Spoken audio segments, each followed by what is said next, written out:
Hello everyone. The ontology sounds great in theory, but how do you actually build one? Today we create 3 object types from scratch: property, work order, and technician. First, open the Ontology Manager. You can find it in the left navigation panel or just search for it. Once you're in, click Create Object Type in the top right corner.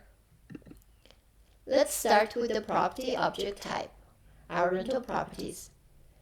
Set the name to property or property AZ.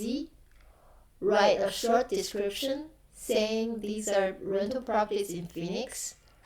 Now the most important step is configuring the properties. You're going to map every column from your property clean dataset to an object property. For example, property ID maps to property ID as a string. Then set your primary key and display name.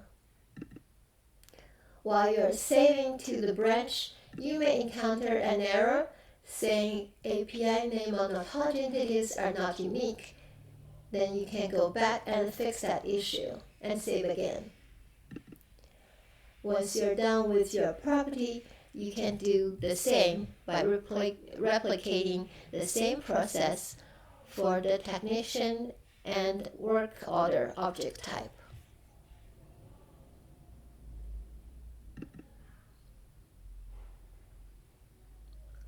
Once all 3 are created, head to Object Explorer and verify everything.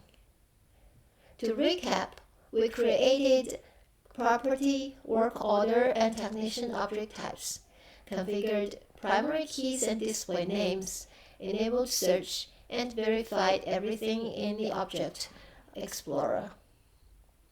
In the next lesson, we will wire them together with links, add business actions that enforce real validation rules, and explore the fully connected ontology.